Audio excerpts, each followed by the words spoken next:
Mis hermanos y hermanas, yo estoy seguro que todos aquí, conocen lo que es ese precioso cuento posiblemente de nuestra infancia que es la Cenicienta. ¿Ya? La Cenicienta, mis hermanos, esa chica que servía en la casa de su madrastra y con sus 3 hermanas malvadas y crueles. ¿Ya? Y la Cenicienta estaba sirviendo en su casa hasta que mis hermanos un día, por arte de magia, ya saben que una calabaza se convirtió, mis hermanos, en una carroza y los pajaritos le construyeron o le hicieron lo que es un vestido precioso y los ratoncitos se convirtieron en lo que eran básicamente sus sirvientes y llegó, mis hermanos, a lo que es el palacio del rey. Y ahí, mis hermanos, ¿cómo no podía ser? El príncipe se enamoró de la Cenicienta. Pero llegaron las 12 de la noche y la Cenicienta tenía que volver a casa, mis hermanos, antes de las 12 de la noche, no como hoy en día, que vuelven a la hora que quieren, ¿ya? Antes de las 12 de la noche, mis hermanos. Y en su huida perdió un zapato de cristal. Y el príncipe que se había enamorado de la Cenicienta, mis hermanos, buscó y fue probando, mis hermanos, los zapatos a todas las chicas del pueblo. Esto en el cuento queda muy bonito, pero imagínense los callos, las cosas que acabó viendo el príncipe, ¿ya? Pero mis hermanos, sí, siento quitar un poco de romanticismo. Hasta que, mis hermanos, Chama me mira así, dice, esto no lo había pensado nunca yo, ¿ya? Hasta que mis hermanos encontró a la Cenicienta y mis hermanos el zapato encajó en ese pequeño pie. Y aquella que había sido la criada de su madrastra malvada y de sus crueles hermanas, pasó a ser, mis hermanos, la princesa en el palacio del rey. Esto es un cuento precioso, mis hermanos, de Walt Disney. Pero cuando llegamos a segundo de Daniel, al capítulo 9, mis hermanos, no nos encontramos en cuento, nos encontramos un hecho histórico. Un hecho histórico, mis hermanos, de algo que es sorprendente, glorioso y precioso.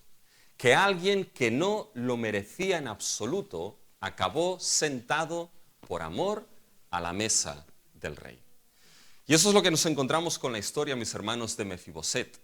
Que el privilegio que tuvo Mefiboset, mis hermanos, de sentarse a comer siempre a la mesa del rey, fue un privilegio que le fue dado por el amor que el rey mostró hacia Mefiboset. Así que ese amor que sentó a Mefiboset a la mesa del rey, es la columna vertebral que sustenta todo este capítulo 9 del segundo libro de Samuel. Así que tengan este capítulo abierto delante de ustedes, mis hermanos, capítulo 9, del versículo 1 al versículo 13, y vamos a ver lo que es este gran amor.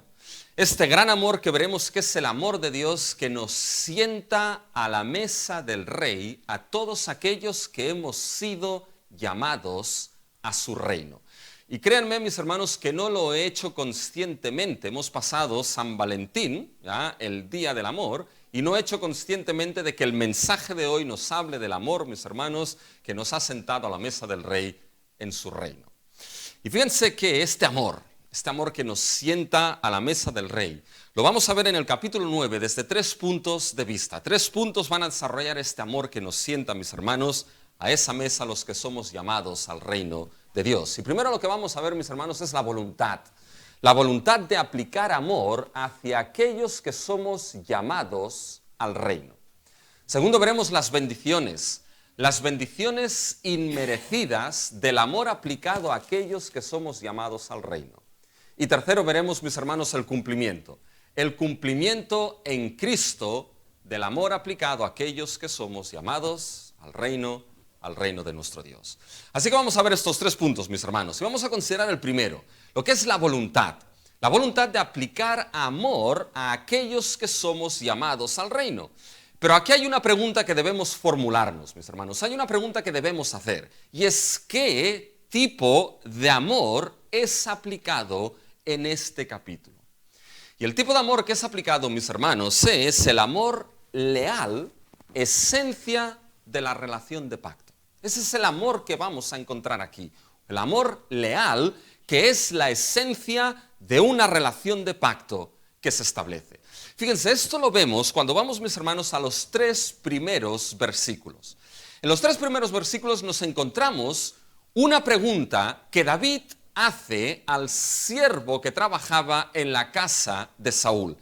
Y esa pregunta es casi igual, casi idéntica las dos veces que se hace, pero hay una serie de diferencias que consideraremos y que son importantes. Pero fíjense lo que pregunta David en el versículo 1. Dijo David: ¿ha quedado alguno de la casa de Saúl a quien yo haga misericordia por amor de Jonatán? Y fíjense que la pregunta la repite en el versículo 3. El rey dijo: ¿no ha quedado nadie de la casa de Saúl a quien haga yo misericordia de Dios? Fíjense, mis hermanos, que estas dos preguntas, ¿qué es lo que reflejan?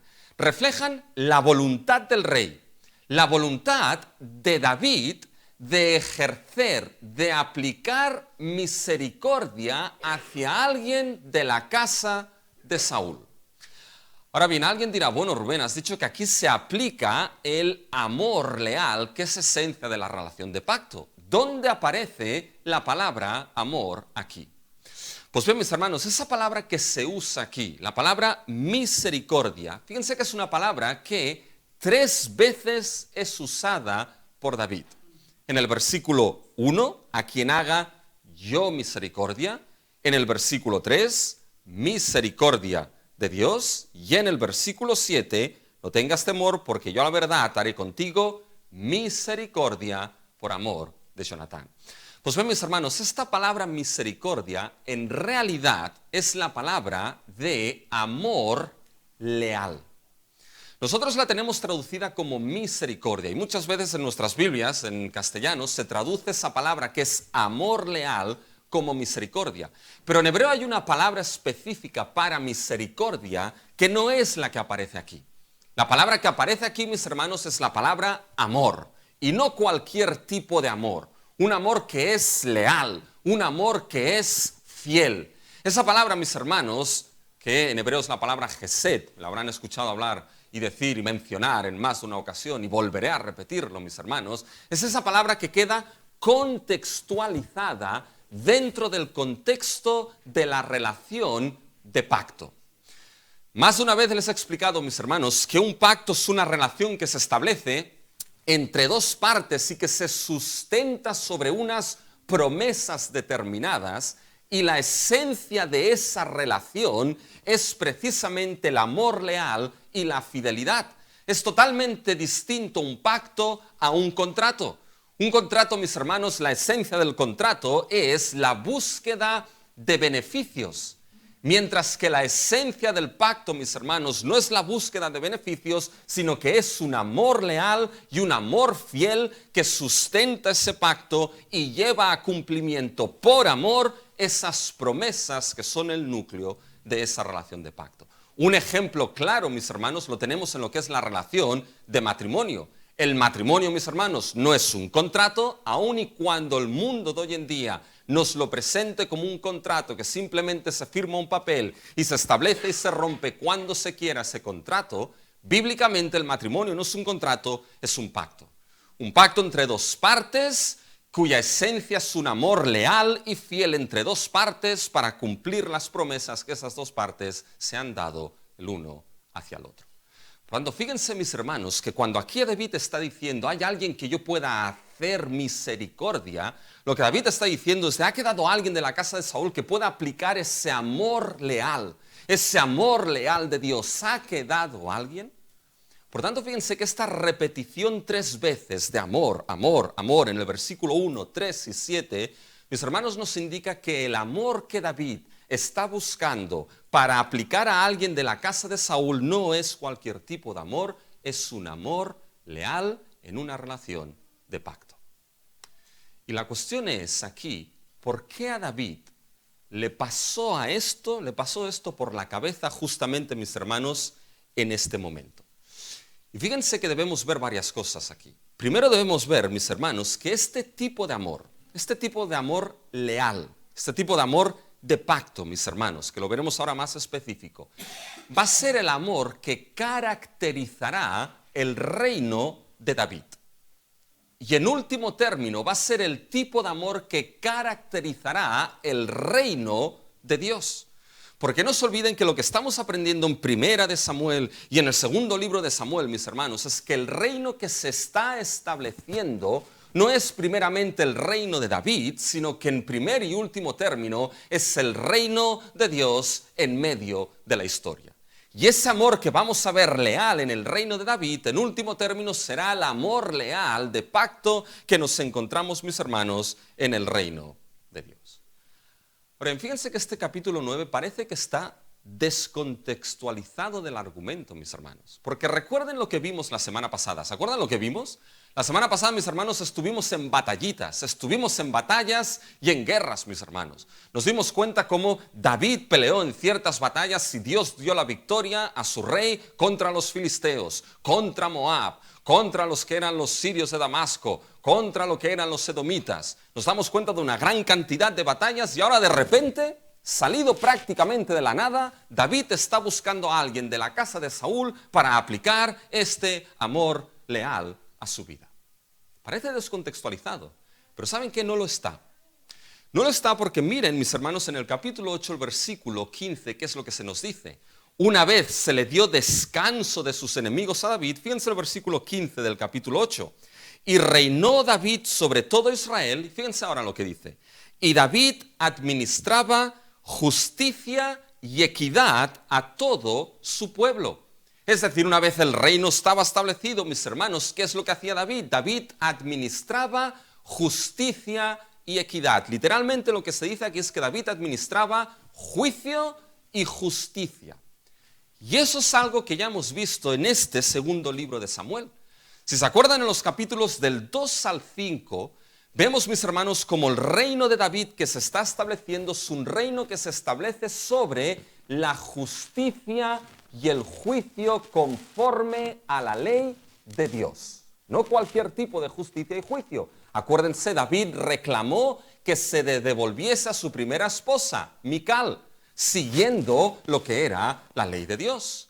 Cuando Joab, mis hermanos, mató a Abner en venganza y en contra de lo que era la justicia de la ley de Dios, David dijo: yo y mi reino soy inocente de eso que ha sucedido. Mi justicia no se basa en eso, sino es una justicia basada en la justicia de la ley de Dios.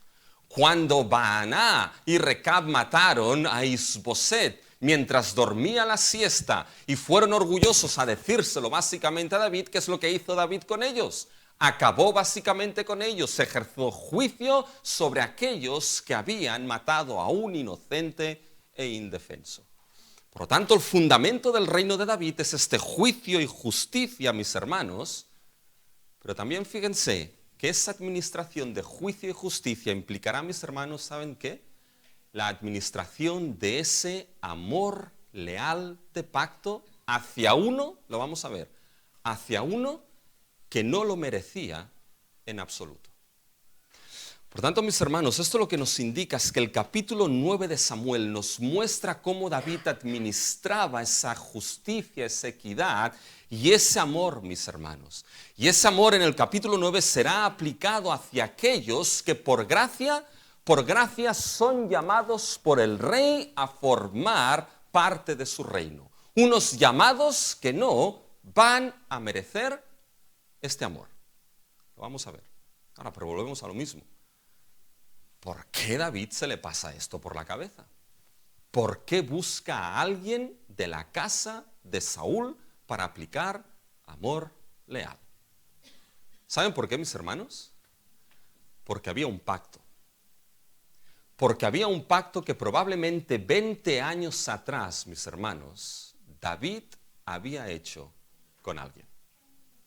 Y fíjense que ahora tenemos que llegar, mis hermanos, a las preguntas. Fíjense esas preguntas del versículo 1 y del versículo 3. Les he dicho que prácticamente son iguales, pero no lo son. En esas dos preguntas, como están formuladas, se omite y se añaden cosas en esas preguntas. Fíjense en el versículo 1. ¿Ha quedado alguno de la casa de Saúl a quien haga yo misericordia por amor de Jonatán? Fíjense ahora el versículo 3. El rey le dijo: ¿no ha quedado nadie de la casa de Saúl a quien haga yo misericordia de Dios? Fíjense que ambas preguntas añaden y omiten ciertos aspectos. Fíjense en la primera pregunta, mis hermanos. Se añade algo que la segunda pregunta omite. No lo dice. Y lo que añade la primera pregunta, que la segunda lo omite, es esto. ¿Ha quedado alguno de la casa de Saúl a quien yo haga misericordia? ¿Por amor de quién? Por amor de Jonatán.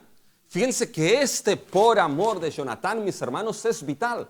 Porque David vuelve a repetir esto a Mefiboset en el versículo 7. Fíjense lo que dice. Y le dijo David, no tengas temor, porque yo a la verdad haré contigo misericordia. ¿Por amor de quién? Por amor de Jonatán, tu padre. Mis hermanos, esto es esencial. Porque la razón por la cual David, mis hermanos, busca a alguien de la casa de Saúl para ejercer amor leal, es, mis hermanos, por amor de Jonatán.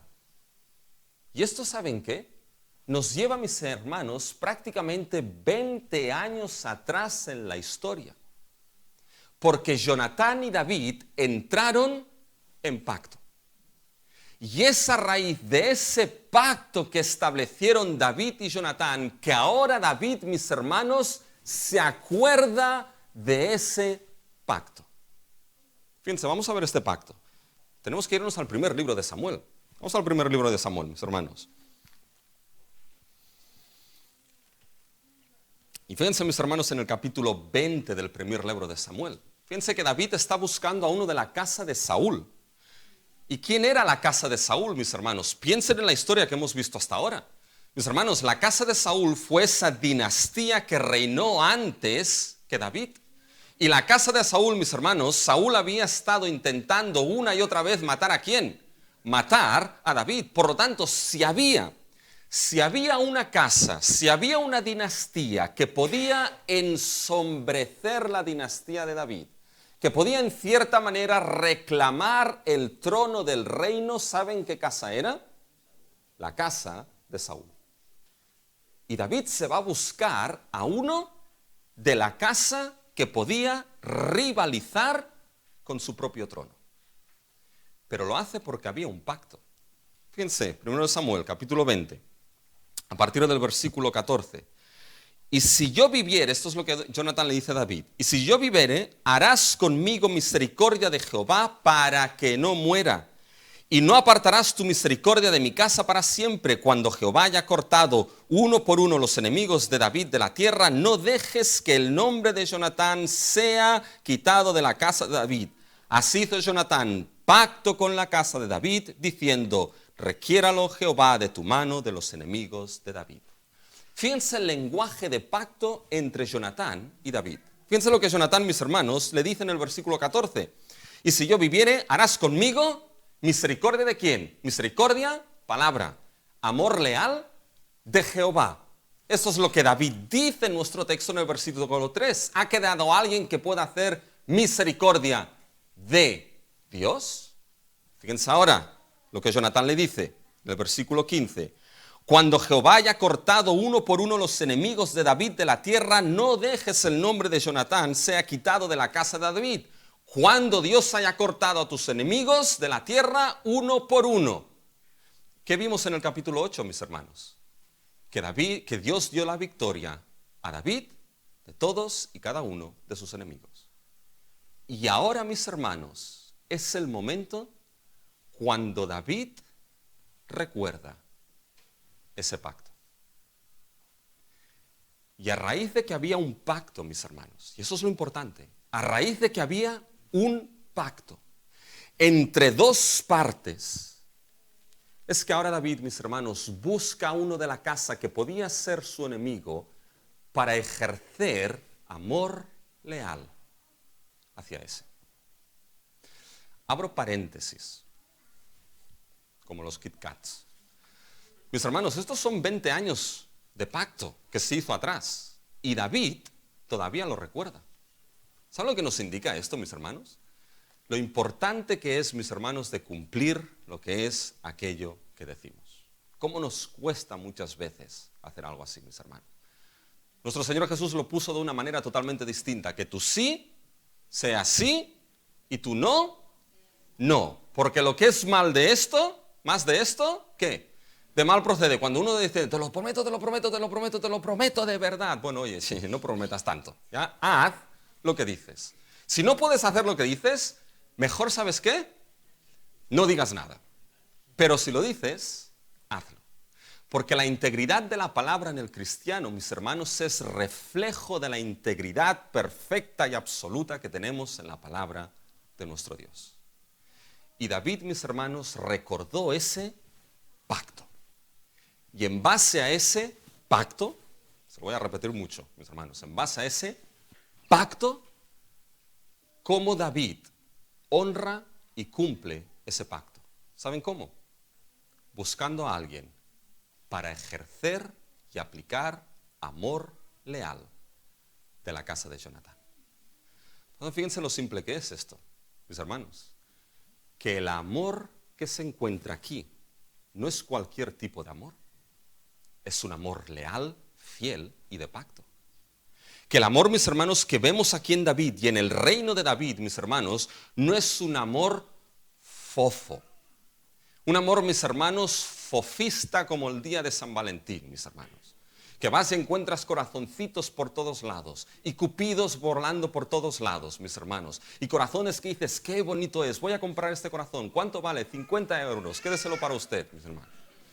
Fíjense, no es, mis hermanos, este amor fofista. No es un amor, mis hermanos, que se basa, y eso es importante, que se basa en sentimientos, mis hermanos. Y eso puede chocar, ¿eh?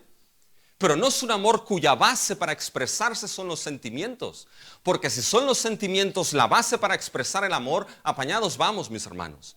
Porque a veces estamos en montaña rusa, estamos arriba de todos nuestros sentimientos, mis hermanos, y te quiero mucho. Pero estamos abajo, mis hermanos, en la montaña rusa, yo ya no te quiero. Y estamos en medio y vamos a ver cómo va el día. No es un amor, mis hermanos, que se basa en sentimientos aun y cuando los sentimientos están implicados porque Dios nos ha hecho seres humanos, mis hermanos, con sentimientos.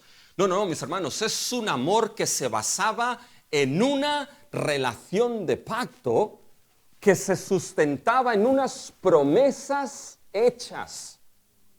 Y lo que llevaría a cumplimiento esas promesas es la esencia de ese amor fiel y leal en esa relación. Otra vez el ejemplo perfecto, mis hermanos, del matrimonio.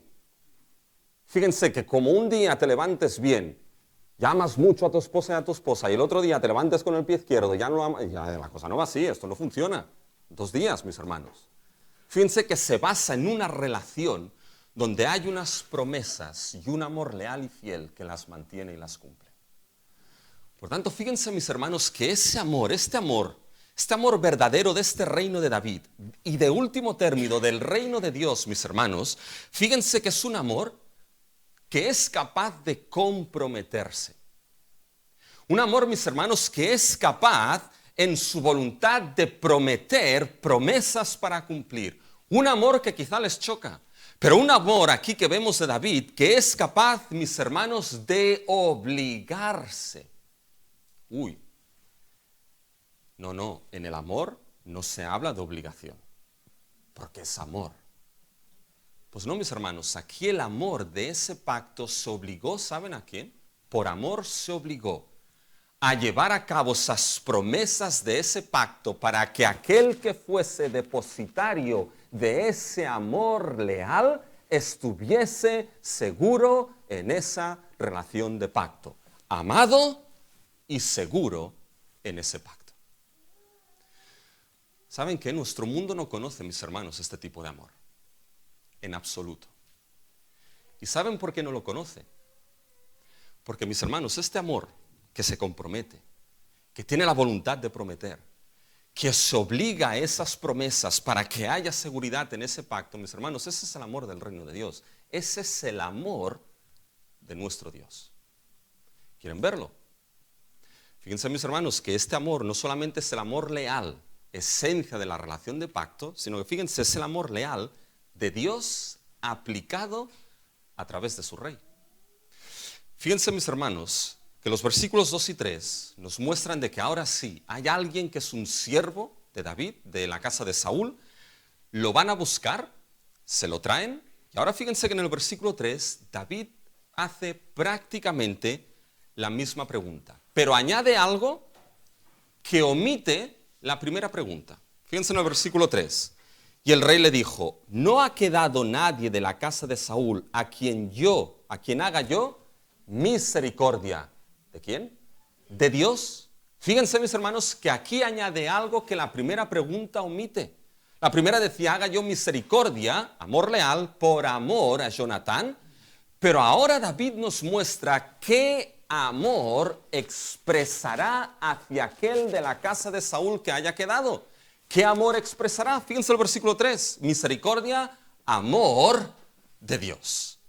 Eso puede entenderse como el amor que procede de Dios o el amor, mis hermanos, que pertenece a Dios. Sea como sea, mis hermanos, que se interprete, fíjense que esta frase lo que nos muestra es que el amor que ahora se aplicará hacia ese de la casa de Saúl, mis hermanos, será primeramente el amor leal de Dios ejercido y aplicado a través de ¿quién? Ejercido y aplicado a través de su rey escogido. Ese amor, mis hermanos, que se compromete en pacto. Ese amor que tiene la voluntad de ejercer esas promesas en pacto. Ese amor, mis hermanos, que se obliga en esa relación de pacto a cumplir esas promesas para que aquel que es amado esté seguro en ese pacto, mis hermanos. En último término, es el amor de Dios a través de su rey. Por lo tanto, el capítulo 9, mis hermanos, nos lleva mucho más allá. Nos lleva no solamente a mirar lo que David está haciendo aquí, nos pone cara a cara, mis hermanos, con el amor mismo de Dios. Y es un amor precioso porque fíjense a quién es, y lo iremos viendo a lo largo de lo que es este capítulo, para quién es aplicado, mis hermanos. Fíjense en el versículo 3, ¿cómo acaba? Aún ha quedado un hijo de Jonatán, y se describe quién es, lisiado de pies. Esto podía ser que estaba o bien cojo o que había quedado paralítico. Y la cuestión es, ¿quién es este hijo de Jonatán? Y se nos describe más adelante, a partir sobre todo del versículo 6. El nombre de este hijo de Jonatán, lisiado de pies, es Mefiboset. Y a partir del versículo 6 se describe dos veces en el versículo 6, una en el 10, una en el 11, dos en el 12, una en el 13. El nombre de Mefiboset se repite, mis hermanos, y veremos por qué hay razón de ello. Pero no es la primera vez que nos encontramos a Mefiboset aquí. Ya nos lo habíamos encontrado antes, ¿recuerdan? En el capítulo 4 de este mismo libro de 2 Samuel, versículo 4, ahí es donde nos encontramos primeramente a Mefiboset, mis hermanos. Y ahí se nos describe ¿por qué? ¿Qué es lo que sucedió para que ese Mefiboset quedase lisiado de los pies? Fíjense en el capítulo 4 de 2 Samuel, versículo 4. Fíjense que dice, y Jonatán, hijo de Saúl, tenía un hijo lisiado de pies. Tenía 5 años de edad cuando llegó de Jezreel la noticia de la muerte de Saúl y de Jonatán. Y su nodriza le tomó y huyó. Y mientras iba huyendo apresuradamente, se le cayó el niño y quedó cojo. Su nombre era Mefiboset. Y no se nos dice nada más de Mefiboset en el capítulo 4, hasta que llegamos al capítulo 9, mis hermanos. Pero cuando llegamos al capítulo 4 veremos que ahí hay cosas importantes. Pero ¿saben lo que surge una pregunta, mis hermanos, en el capítulo 4? ¿Qué es lo que pasará con este niño? Porque, mis hermanos, el hecho de que estuviese cojo, lisiado de pies, era una situación terrible para ese niño. Era una situación, mis hermanos, porque lo dejaba marginado socialmente. Lo dejaba, mis hermanos, en una situación en aquel tiempo cuya posición, mis hermanos, quédense con esto, cuya posición era de inferioridad. Que en cara a la sociedad sería, mis hermanos, un marginado que para muchos no tendría honor. Y uno se pregunta, ¿qué va a pasar con este niño de 5 años? Que ha tenido que huir con su nodriza, siendo de la casa de Saúl y levantándose la casa de David. Mis hermanos, ¿qué será de ese niño?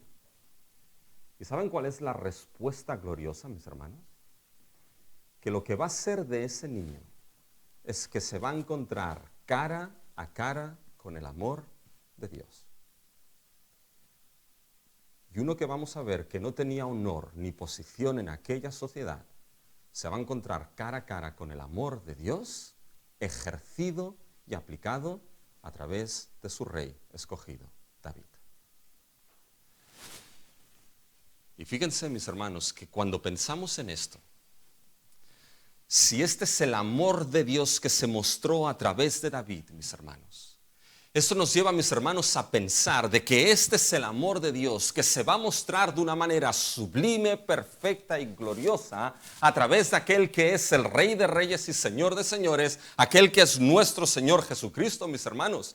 Ese amor que es capaz de ir en búsqueda, mis hermanos, de aquel que está lisiado, en búsqueda de aquel que no tiene honor, en búsqueda de aquel que no tiene posición, mis hermanos, ese amor de Dios en Cristo que no va a depender de los sentimientos, que no va a depender de cómo es uno, sino que va a depender, ¿saben de qué, mis hermanos? De que Dios hizo un pacto sublime en su Hijo Jesucristo, con unas promesas de amar a aquellos que desde antes de la fundación del mundo habían sido depositarios de su amor. Y ese amor, mis hermanos, que vemos en David, es el amor que vamos a ver en Cristo. ¿Saben? Tengo que morderme la lengua, mis hermanos, para no seguir con esto. Porque en realidad, mis hermanos, en realidad es al final del capítulo donde vamos a ver cómo todo esto llega a Cristo Jesús. Pero este gran amor, mis hermanos, este amor de pacto, este amor de Dios, mis hermanos, ahora aplicado a Mefiboset, ¿saben? Va a ser un amor, mis hermanos, que va a traer una serie de bendiciones increíbles a ese niño, a ese joven en ese momento. Eso nos lleva al segundo punto. Fíjense las bendiciones inmerecidas del amor dado a aquellos que somos llamados al reino. Y fíjense que hay 3 bendiciones inmerecidas gracias a ese amor de pacto aquí. La primera es la bendición, mis hermanos, de la salvación inmerecida. Fíjense que es lo primero que vamos a ver aquí como bendición de ese amor que es aplicado. Porque las bendiciones que vamos a ver ahora, mis hermanos, van mucho más allá, lo veremos sobre todo la segunda y la tercera, de lo que establecía el pacto con Jonatán. Pero fíjense que ahora traen a Mefiboset. Es llamado por el rey, es llamado por esa voluntad del rey de aplicar ese amor de pacto a alguien de la casa de Saúl. Por tanto, Mefiboset, mis hermanos, fue llamado, ¿saben por qué? Fue llamado por amor, mis hermanos. Y eso sería un título para el mensaje precioso, ¿ya? Llamado por amor, mis hermanos. Pero pasa mucho más aquí. Fíjense, se acerca, fíjense el versículo 4. ¿Dónde está?, pregunta David. Bueno, ¿se ha quedado este hijo? ¿Dónde está? Le informa de las coordenadas del GPS dónde está. Dice, muy bien, vayan a buscarlo, ¿ya? Y lo importante es el diálogo que se establece entre Mefiboset y David, mis hermanos. Y eso es en el versículo 6. Fíjense, cuando llega Mefiboset, lo primero que hace Mefiboset, mis hermanos. Y vino Mefiboset, hijo de Jonatán, hijo de Saúl, a David, y se postró sobre su rostro e hizo reverencia. Hizo reverencia a David. ¿Qué es lo que hace Mefiboset, mis hermanos? Se postra delante de David. Hace reverencia. Hay reconocimiento. Pero ¿saben qué? Hay mucho más aquí. Porque ese postrarse delante de David no solamente, mis hermanos, es un reconocimiento de que David era el rey, sino que había otra cosa en Mefiboset. En Mefiboset, mis hermanos, había temor. Y sabemos que había temor por 2 cosas. Una, porque David se lo dice. Fíjense en el versículo 6. Y dijo David, Mefiboset. ¿Cómo tuvo que sonar, mis hermanos, ese Mefiboset? Estaba pensando, ¿cómo sonó? Probablemente no se lo dijo enfadado David, Mefiboset. Entonces ahí todavía tendría más miedo el pobre hombre. Debió sonar, mis hermanos, dulce, como un bálsamo, como un arpa. Mefiboset. ¿Y qué le dice después? Fíjense, y él respondió, he aquí tu siervo. Y le dijo David, no tengas temor. Fíjense que David lo primero que hace es quitar el temor de Mefiboset. ¿Cómo suenan estas palabras, mis hermanos, a Cristo? Cuando dice el nombre de alguien, dice, no temas. ¿Y por qué tenía que decirle no tengas temor? ¿Saben por qué? Porque había algo cultural en aquel tiempo, mis hermanos, que no podemos perder de vista. El temor de Mefiboset, mis hermanos, era por algo que había en aquella cultura. Que cuando una nueva dinastía, mis hermanos, se levantaba y ascendía al trono, ¿saben lo que pasaba normalmente con la otra dinastía que había perdido el trono, mis hermanos? Bueno, pasaba la expresión que tenemos aquí en España de que no quedaba títere con cabeza, mis hermanos. Pero era literal esto, mis hermanos. Por eso cuando vamos al capítulo 4 y nos encontramos a Mefiboset, ahí se nos introduce, no solamente es para que pensemos qué va a pasar con ese niño de 5 años, sino que es para que pensemos también, bueno, el reino de David está creciendo, pero oye, hay uno de la casa de Saúl que se ha escapado. Y este puede en un futuro hacer ¿qué? Reclamar el trono de la casa de Saúl. Mis hermanos, es un juego de tronos aquí. Y fíjense que en aquel tiempo lo que sucedía es que cuando esa dinastía se levantaba, mis hermanos, no dejaban a nadie de la dinastía pasada. Acababan con todos ellos. ¿Para qué, mis hermanos? Lógico, ¿no? Para que no tuviesen entonces rival, para que no tuviesen entonces, mis hermanos, enemigo, para que nadie pudiese rivalizar, mis hermanos, con él. Ahora bien, ¿hizo esto David, mis hermanos? Fíjense que lleva a Mefiboset y se postra. Y yo no sé lo que debió pensar Mefiboset en aquel momento. Casa de David, casa de Saúl. Hasta aquí Mefiboset ha llegado. Adiós, mundo cruel. Pero ¿hizo esto David, mis hermanos? David no hizo esto. Fíjense, mis hermanos, lo que David le dice. Fíjense lo que sucede. Y nuevamente volvemos a lo mismo, Versículo 7. Y le dijo David, no tengas temor, porque yo a la verdad haré contigo misericordia por amor de Jonatán, tu padre. Otra vez lo mismo, mis hermanos. Yo voy a hacer contigo, yo aplicaré a ti amor leal. ¿Por qué? Por el pacto que hubo con tu padre Jonatán. Y ese pacto, mis hermanos, ¿qué proponía? Tenemos que volver a ir a ese pacto. ¿Qué proponía ese pacto básicamente entre Jonatán y David? Fíjense, déjenme que se lo lea otra vez. Fíjense en el 1 de Samuel, capítulo 20 y versículo 14. Escuchen lo que proponía ese pacto. Y si yo viviere, harás conmigo misericordia de Jehová.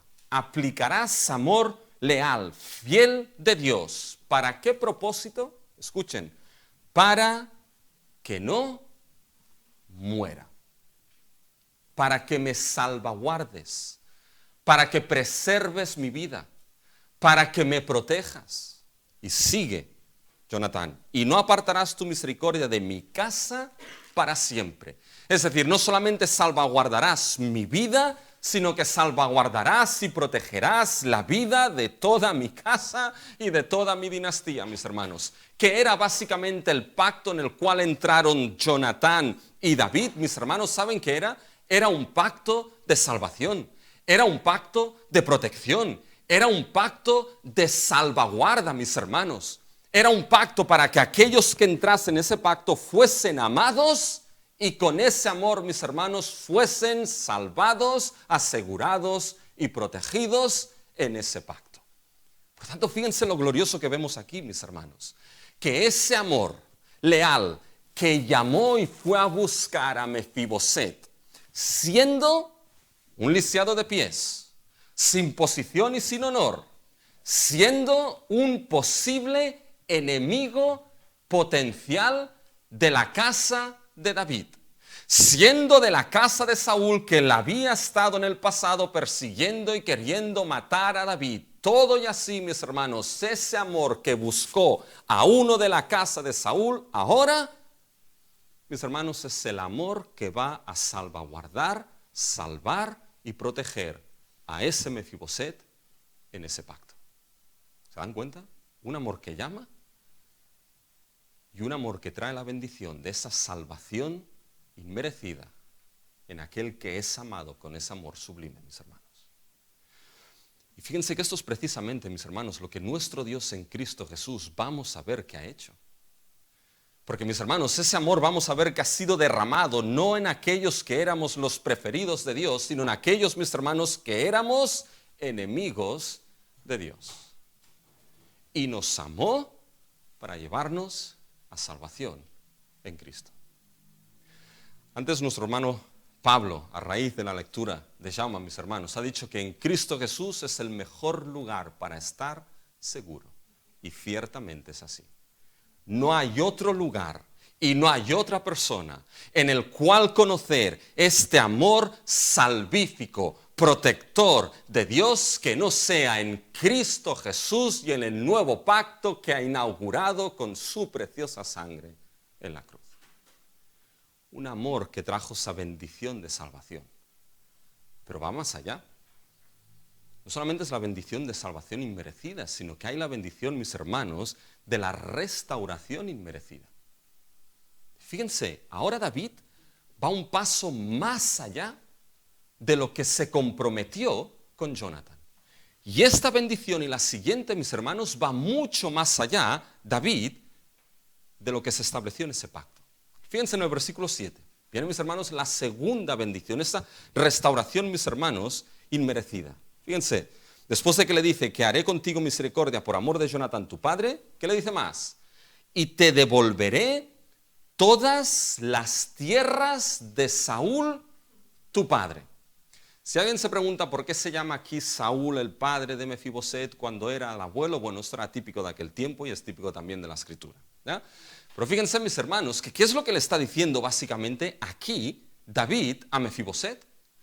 El pacto que hizo con Jonatán era un pacto solamente de protección, de salvaguarda, de salvación. Y harás conmigo misericordia de Jehová para que no muera. Y en esa misericordia no te olvidarás de mi casa. Pero nada se dice en ese pacto, ¿saben de qué? De restituir tierras, de restituir herencia, mis hermanos. Pero ¿qué es lo que hace aquí David? Por ese amor, no solamente bendice con salvaguarda en ese pacto y salvación a Mefiboset, sino que ahora la bendición es que restaura la herencia perdida de Mefiboset. Y todas las tierras que eran de Saúl, tu padre, mis hermanos, van a pasar ¿a quién?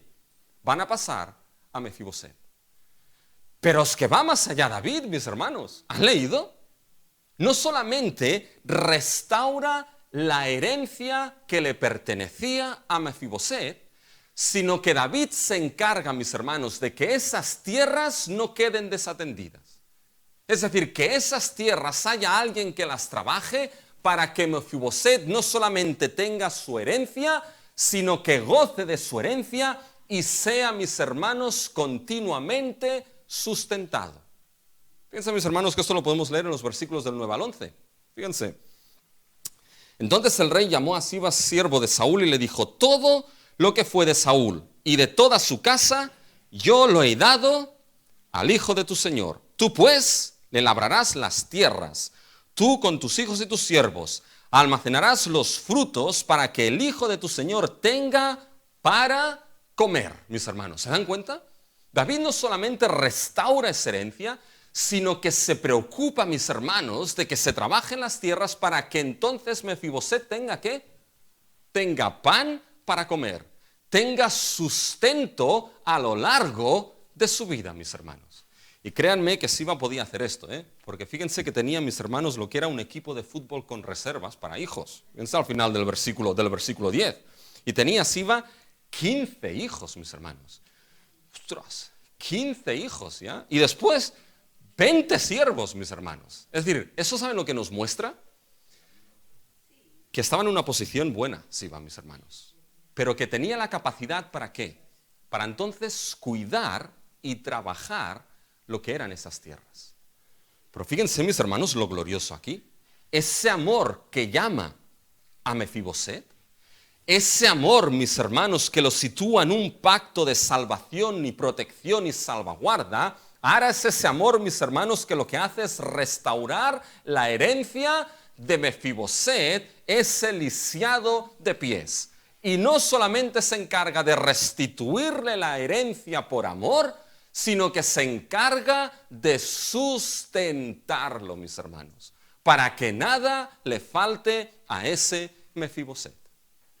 Imagínense que David le hubiese dicho, te restituyo la herencia, pero que hubiese quedado ahí, bueno, y tú te las apañarás para trabajar las tierras. Díganme ustedes cómo Mefiboset, en la situación que estaba, hubiese, mis hermanos, trabajado esas tierras. Imposible. Pero David, por amor, se encargó a que hubiese sustento para Mefiboset. ¿Ven la bendición, mis hermanos? Ese amor trajo esa bendición de la restauración inmerecida. Pero trajo algo más, la tercera bendición. Trajo, mis hermanos, la bendición de la posición inmerecida. Y fíjense que esto, mis hermanos, lo vemos al final del versículo 7. Ahí en el versículo 7 es el central, es el corazón de ese texto. Ahí están las tres bendiciones. Fíjense la última, mis hermanos. Y tú comerás siempre a mi mesa. El amor que sienta a la mesa del rey. Y eso de sentarse a la mesa del rey es de gran importancia. Porque 4 veces se menciona a partir de aquí a lo largo del texto, mis hermanos. Fíjense, versículo 7. Y tú comerás siempre a mi mesa. Versículo 10. Pero Mefiboset, el hijo de tu señor, comerá siempre a mi mesa. Versículo 11. Mefiboset dijo al rey, comerás a mi mesa como uno de los hijos del rey. Versículo 13. Y moraba Mefiboset en Jerusalén porque comía siempre a la mesa del rey. 4 veces. ¿Saben lo que está diciendo la Biblia con esta repetición? Dice, oye, toma atención, porque ese amor lo que hizo es poner a Mefiboset, y repito, a ese lisiado de pies, a ese de la casa de Saúl, a ese potencial enemigo, lo que hizo fue ponerlo a la mesa del rey. Y eso es sublime. Porque, mis hermanos, si leen estas 4 frases, los pequeños detalles en la Biblia son importantes, son inspirados también. No siempre se menciona de la misma manera. Se menciona, mis hermanos, fíjense, 3 veces con un adverbio importante ahí, que es el adverbio siempre. Es decir, esa bendición de sentarse a la mesa del rey, mis hermanos, no era cuestión de un día. No era cuestión de que Mefiboset se sentaría ese día a la mesa del rey y después fuera Mefiboset de la mesa del rey, fuera de las viandas del rey, fuera de la comida del rey, fuera de estar al lado del rey, ni mucho menos. Comerá siempre, continuamente, esa es la expresión aquí, comerá continuamente a mi mesa, mis hermanos. Y esto nos indica de que el amor, ese amor de pacto con el que David amó a Mefiboset, lo situó, mis hermanos, en una posición donde siempre estaría sentado a la mesa del rey. Y esto es chocante, ¿saben por qué? Porque, mis hermanos, David había dicho a Siba, oye, trabaja la tierra para que Mefiboset tenga ¿qué? Tenga pan. Y esto me choca, porque, mis hermanos, Mefiboset ya tenía sus tierras. Mefiboset ya tenía aquellos que la trabajasen. Mefiboset tendría cada día el pan de sustento para su vida, mis hermanos. Pero da igual, aunque Mefiboset tuviese su sustento diario, él comerá siempre a mi mesa, dijo el rey. Qué glorioso, mis hermanos. Da igual lo que tuviese Mefiboset, da igual lo que le fuese restituido, él comerá siempre a mi mesa. Algo permanente, continuo. Mefiboset no sería sacado de esa mesa, pasase lo que pasase. Pero ¿saben qué? No comería de cualquier manera, mis hermanos. Comería de una manera muy específica, y no me refiero, mis hermanos, a la manera de comer. Comería en una posición, mis hermanos, impensable para alguien como Mefiboset. ¿Saben? Comer a la mesa del rey era un privilegio solamente para el rey, para los hijos del rey y para la familia del rey. Y a menos que el rey te llamase por gracia, aunque no lo merecieses, por gracia, a menos que te llamase por gracia y por amor, no te sentarías a comer a la mesa del rey como uno de sus hijos. Pero ¿cómo comió, mis hermanos, Mefiboset? Fíjense en el versículo 11. Y respondió Siba al rey: conforme a todo lo que ha mandado mi siervo, el rey a su siervo, así lo hará tu siervo. Mefiboset, dijo el rey, comerá a mi mesa como uno de los hijos del rey. Mis hermanos, David no pondría a Mefiboset a comer a su mesa de cualquier manera. David pondría a Mefiboset que comiese como si fuese uno de sus hijos. Como si no hubiese distinción entre Mefiboset y el resto de los hijos de David. Y eso, mis hermanos, será un cambio de posición sublime y asombrosa en Mefiboset. Acuérdense, mis hermanos, Mefiboset en qué situación estaba. Lisiado de pies. ¿Y qué significaba esto? Que a nivel social prácticamente no tenía posición, que a nivel social estaba marginado, que nadie lo hubiese, mis hermanos, considerado. Y eso la Biblia lo marca de una manera sorprendente al final de este capítulo. Fíjense el versículo 13. Y moraba Mefiboset en Jerusalén, porque comía siempre a la mesa del rey. Paren aquí. Si paramos aquí, ¿tiene sentido el versículo? Tiene sentido. Pero la Biblia, que es palabra de Dios, inspirada toda ella, no acaba aquí. Nos dice algo más. Fíjense, y estaba lisiado de ambos pies. ¿Por qué decir esto? ¿Por qué volver a decirlo? ¿Por qué volver a incidir en esto que nuestra sociedad hoy en día diría, no incides en esto, porque esto es discriminación? Pero la Biblia incide en ello. ¿Saben por qué? Porque, mis hermanos, ese sentarse siempre a la mesa del rey fue un cambio de posición sublime para Mefiboset. De un don nadie, marginado en la sociedad, pasó a ser como uno de los hijos del rey, siempre a su mesa. Pero hay otra cosa, en el versículo 7, que no lo verán en sus Biblias, pero se lo tengo que explicar. Piensa en el versículo 7, mis hermanos. Al final dice, y tú comerás siempre a mi mesa. Bueno, en el original, mis hermanos, y eso sí que debo mencionarlo aquí, en el original aparece la palabra pan. Y tú comerás pan siempre a mi mesa. ¿Por qué la palabra pan, mis hermanos? Yo hubiese dicho, oye, me hubiese gustado más. Yo, comerás siempre churrascos a la mesa del rey. Longanizas, bueno, en aquel tiempo no comían longanizas los judíos, ¿ya? Pero churrascos a la mesa del rey, cordero con sus costillitas en salsa y tú hubiese sido, pues hoy me apunto. ¿Por qué pan, mis hermanos? ¿Saben por qué? Porque el pan no solamente era el alimento diario y más común en aquel tiempo, sino porque el pan, mis hermanos, significaba algo. Sentarse a la mesa, ¿saben lo que significaba? Sentarse a la mesa significaba un símbolo, mis hermanos, de comunión y de reconciliación.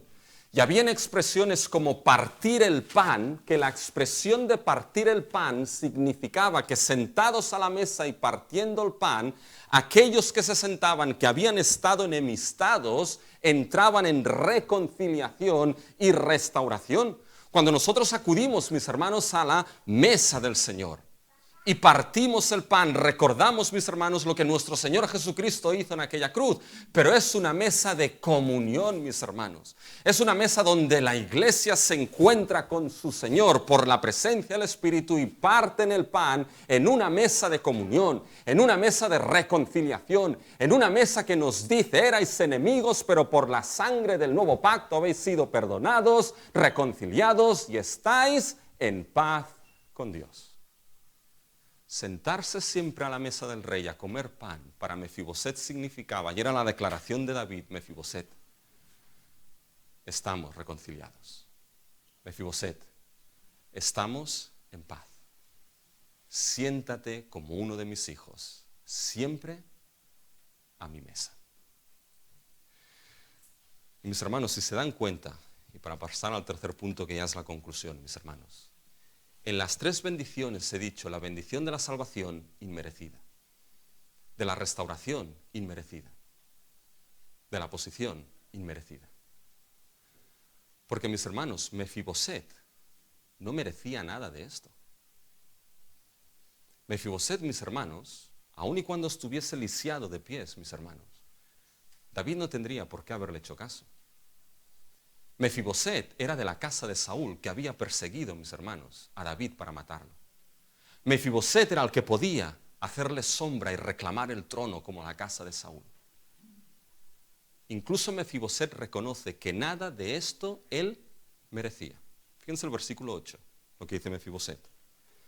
Y él inclinándose dijo, ¿quién es tu siervo para que mires a un perro muerto como yo? Nada de esto merezco. Ese amor y esas bendiciones le fueron dadas a Mefiboset, ¿saben por qué? Por gracia y por amor en un pacto que se había establecido. Mis hermanos, es posible que ninguno de nosotros lleguemos a sentarnos a la mesa del rey en la zarzuela. Es posible que quizá ninguno de nosotros en verano, mis hermanos, lleguemos a sentarnos a lo que es la mesa del rey en el palacio de Maribén. Pero ¿saben qué? No importa. Porque por la gracia y el amor de Dios en Cristo hemos sido sentados en la mesa de un rey mucho mayor. Y ese es nuestro Señor Jesucristo. Y esta gran narración preciosa de Mefiboset nos lleva, mis hermanos, al cumplimiento en Cristo.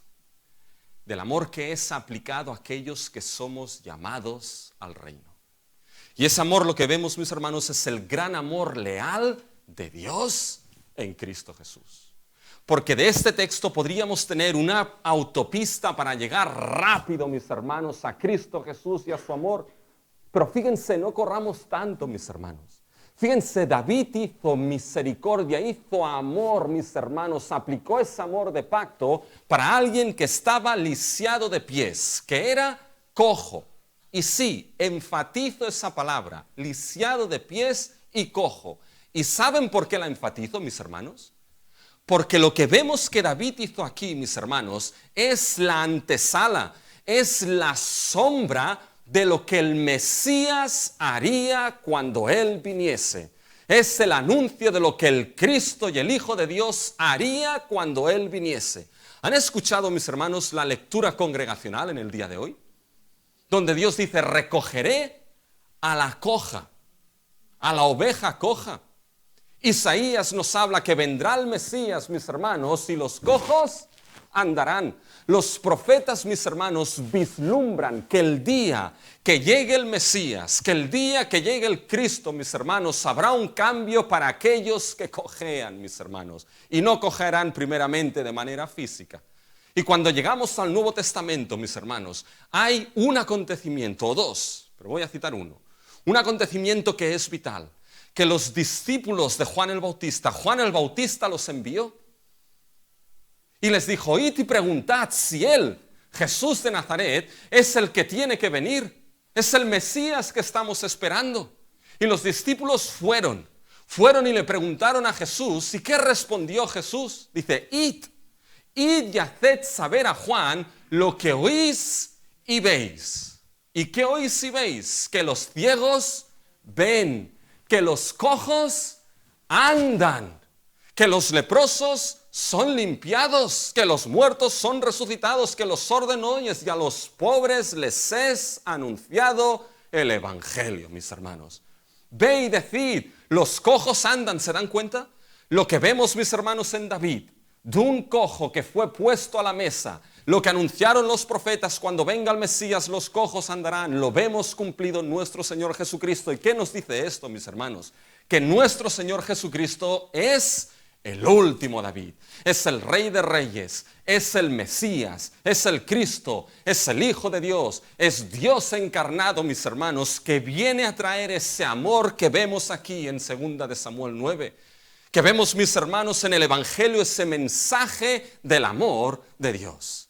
Y cuando vemos esto, mis hermanos, y pensamos en el amor de Cristo, mis hermanos, el amor de Cristo es ese amor leal de pacto. El amor de Cristo, mis hermanos, es ese amor que llama al que está espiritualmente lisiado por su pecado. Que el amor de Cristo es ese amor, mis hermanos, que lo que hace es salvar. Que el amor de Cristo es el amor que restaura. Que el amor de Cristo es el amor que sustenta. Que el amor de Cristo es un amor que cambia de posición al pecador, muerto en delitos y pecados, de hijo de ira a ser hijo de Dios por haber sido amado y salvado por Dios en Cristo Jesús. Mis hermanos, Dios se comprometió. ¿Puedes pensar en esto? Dios se comprometió en un nuevo pacto inaugurado por la sangre de Cristo. Dios mismo se comprometió en ese pacto con aquellos que éramos rebeldes, enemigos, pecadores, que cuando nos levantamos en Génesis 3 quisimos levantar nuestro propio reino y quitar el reino de Dios, quitarle su trono. Y se comprometió en un nuevo pacto nuestro Señor Jesucristo a amar a aquellos que no le amábamos. Y ese amor, mis hermanos, se mostró en que Dios amó a un mundo pecador y caído, en que dio a su Hijo unigénito para que todo aquel que en él cree no se pierda, mas tenga vida eterna. Un amor, mis hermanos, el cual se mostró en que aún y siendo pecadores, ¿qué es lo que hizo Cristo? Cristo murió por nosotros. Ese amor leal y fiel de Dios en su pacto en Cristo Jesús. Y si quizás te preguntas, ¿y ese amor es para mí? Ese amor sublime, ese amor leal de Dios en Cristo es para mí. Déjame que te diga una cosa, esta pregunta es la incorrecta. Porque no debes preguntarte si ese amor es para ti. Lo que debes hacer por la gracia de Dios es responder al llamado del amor del reino de Dios, al llamado del evangelio de gracia y salvación y amor de nuestro Señor Jesucristo. Debes responder a Él con arrepentimiento y fe, porque ¿sabes qué? Tengo perfectamente la convicción de que aquellos que han sido amados por Dios desde antes de la fundación del mundo, estos, mis hermanos, van a ser los que respondan a ese amor sublime y a esa gracia irresistible de Dios. Y cuando acudes a Cristo Jesús, probarás entonces de que ese amor es para ti y has sido amado desde antes de la fundación del mundo, incomprensiblemente por el Dios Altísimo en su Hijo Jesucristo. Y quizá dices, pero puede amarme siendo lo que soy. Puede amarme siendo el pecador y lisiado que soy. Pues Dios te amó siendo pecador y lisiado. Y su gracia es mucho mayor que ese pecado. Porque ese amor y salvación es por gracia. Sin nada que haya en nosotros ni que merezcamos. Por eso podemos cantar sublime gracia. Por eso podemos cantar de esa gracia que me lavó de todas mis maldades, de ese Señor que me rescató, de ese mar que fluye, ese amor que fluye como el mar, de esa sublime gracia y de ese sublime amor.